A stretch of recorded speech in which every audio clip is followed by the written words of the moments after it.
Breaking news, China muling binomba ng water cannon ang barko ng Pilipinas at isang Pinoy nadali.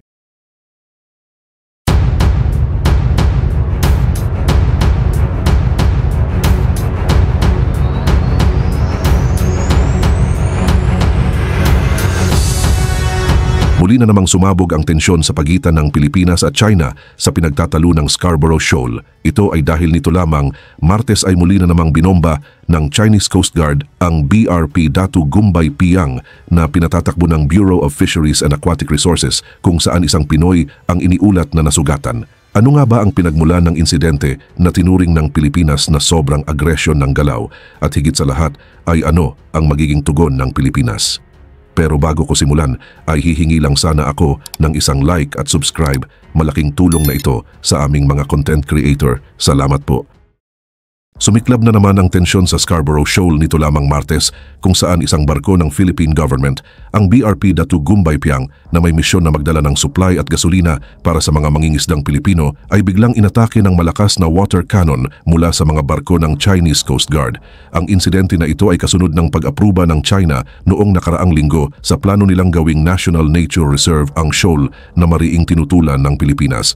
Ayon sa mga defense analyst, ang hakbang na ito ay isang diretsong pagsubok kung paano tutugon ng Maynila sa ginawang aksyon ng China. Iniulat ng Philippine media na ang barko ay pagmamay-ari ng Bureau of Fisheries and Aquatic Resources at pumalaot para magdala ng supply, bahagi ng Direct Purchase Program ng Maynila para suportahan ang mga mangingisda na nagtatrabaho malapit sa pinag-aagawang teritoryo. Pero makalipas lang ang alas 9 ng umaga, ayon sa Philippine Coast Guard, biglang naging delikado ang misyon. Ayon sa impormasyong inilabas ng Philstar, dalawang barko ng China na nakilalang CCG-521 at CC-20562 ay mabilis na lumapit at nagsara ng distansya sa silangan ng shoal. Pagkatapos ay dumating ang mga water blast. Isang barko ng China ang tumutok diretso sa starboard side ng Gumbay Piang, habang ang isa pa ay bumanat din sa port side. Hindi ito basta simpleng buhos ng tubig, ito ay high pressure na may matinding pinsala. Nabasag ang salamin sa bridge ng barko, napunit ang partition sa cabin ng kapitan at nagkaroon ng short circuit na nagpahinto sa 5 air conditioning units at ilang electrical outlets. Sa gitna ng kaguluhan, isang Pilipinong tripulante ang nasugatan dahil sa bubog mula sa nabasag na salamin.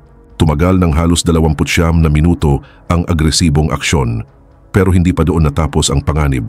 Lumapit pa ang ikatlong barko ng China na isang maritime militia ship na nakilalang CMM-01. Sinubukan nitong tamaan ng sarili nitong water cannon ang barko ng Pilipinas habang gumagawa ng mga mapanganib na maniobra ayon sa PCG. Sa isang malupit na galaw sa dagat, nagawa ng crew ng Gumbay Piang na umiwas, gumamit ng safety maneuvers para makaligtas sa dagdag na pinsala. Pero nagpatuloy pa rin ang panggigipit dahil sinundan ng mga barko ng China ang barko ng Pilipinas habang sinusubukan nitong umatras papunta sa mas ligtas na tubig. Sa kabila ng pinsala, hindi nabigo ang misyon.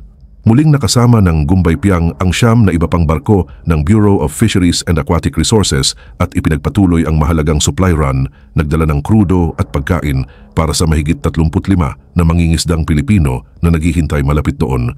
Hindi lang ito simpleng supply mission. Isa rin itong pagpapakita ng paninindigan sa mga tubig na iginiit ng Maynila na sakop ng ating exclusive economic zone na namang inaangkin ng Beijing na kanila. Habang inilarawan ng Pilipinas ang insidente bilang isang act of aggression, ibang kwento naman ang ipininta ng Beijing. Inakusahan kasi ng China Coast Guard ang Pilipinas ng provocation, sinasabing mahigit 10 barko ng Pilipinas ang iligal na pumasok sa tinuturing nilang territorial waters sa Huangyandao, pangalan ng Beijing para sa Scarborough Shoal. Ayon kay CCG spokesperson Gan Yu, isang partikular na barko ng Pilipinas na may hull number 2014 ang hindi sumunod sa paulit-ulit na warning at kahit bumangga pa sa isang barko ng China. Sabi ni Gan, binaliwala ng barko ng Pilipinas ang seryosong warning ng China at sinadyang binangga ang isang barko ng Chinese Coast Guard. Legal na ipinatupad ng China Coast Guard ang mga control measures laban sa mga barko ng Pilipinas. Dagdag panigan, kabilang sa mga hakbang na ito ang verbal warnings, paghigpit sa mga rutang dadaanan at paggamit ng water cannon para palayasin ang tinatawag ng Beijing na mga barkong nang i-intrude.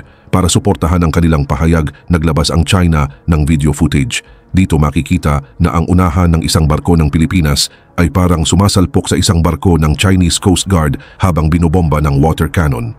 Ipinakita ito ng Beijing bilang ebidensya ng tinatawag nilang malicious provocation ng Maynila. Pero mariing tinutulan ng Maynila ang ganitong kwento. Iginiit ng Philippine Coast Guard na humanitarian mission lang ang dala ng kanilang mga barko para maghatid ng supply sa mga mangingisda at hindi para mag-udyok ng gulo.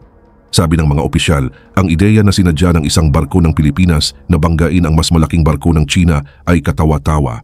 Mas matindi pa ang sinabi ng Philippine Maritime Council, tinawag ang pahayag ng China na isang kasinungalingan. Ayon sa Council, walang katotohanan ang sinabi ng China na nagpatupad sila ng control measures. Isa na namang halimbawa ito ng disinformation at propaganda ng China, hindi na bago ang ganitong palitan ng salita. Sa loob ng maraming taon, kada may gulo sa Scarborough, palaging may kasunod na magkasalungat na pahayag. Pero ang kakaiba sa insidenteng ito ay ang timing. Ilang araw lang matapos ilabas ng China ang plano para sa isang malawak na proyekto sa shoal. Hindi pwedeng paghiwalayin ang pinakabagong gulo sa dagat at ang mas malawak na estratehiya ng Beijing. Mas mababa sa isang linggo bago ang insidente ng water cannon, inilabas ng China ang plano para gumawa ng malaking nature reserve sa Scarborough Shoal. Ayon sa mga otoridad ng China, aabot ito ng higit 3,000 ektarya na may core at experimental zones para protektahan ang coral reefs. Sa papel, tungkol daw ito sa ekolohiya, pero sa praktis, sabi ng Maynila, tungkol ito sa kontrol. Mabilis na tinanggihan ng Pilipinas ang plano bilang iligal at tinuro ang 1,982 UN Convention on the Law of the Sea at ang 2016 na arbitral ruling na tumanggi sa malawak na claim ng Beijing sa South China Sea. Naniniwala ang National Security Council ng Maynila na ang proyekto ay palusot lang para sa posibleng okupasyon ng China. Maliit man ang Scarborough Shoal, napakalaki naman ang kahalagahan nito. 200 kilometro lang ang layo mula sa baybayin ng Pilipinas at malinaw na sakop ng Exclusive Economic Zone ng Maynila, pero nasa de facto control na ng China mula pa noong tensyonadong standoff noong 2012. Ang mga barko ng Coast Guard at mga trawler na marami ang pinaniniwala ang maritime militia ay halos permanenteng naroroon. Nagbibigay ng silungan ng turkesa na lagoon ng shoal kapag may bagyo. Sagana ang tubig nito ng isda at napaka-strategic ng lokasyon. Nasa gitna mismo ng West Philippine Sea, malapit sa mga shipping lane na nagdadala ng higit 3 trilyong dolyar na kalakal taon-taon. Ang kombinasyong ito ang dahilan kung bakit parehong panig ay ayaw bitawan ang lugar. Para sa Beijing, ang nature reserve ay paraan para ipakita na sila ang tagapangalaga ng dagat. Para sa atin, ito ay disguised na pagkuha ng soberanya gamit ang environmentalism. Mabilis ang naging reaksyon ng international community. Tinawag ni US Secretary of State Marco Rubio ang hakbang ng China na destabilizing at coercive at inulit ang depensa ng Washington sa kanilang defense pact kasama ang Pilipinas. Binalaan din ng mga analyst na kahit parehong panig ay ayaw ng gera, bawat bomba ng water cannon ay pwedeng magdulot ng miscalculation. At para sa mga mangingisdang naipit sa gitna, mas malaki pa ito kaysa sa kanilang maliliit na bangka.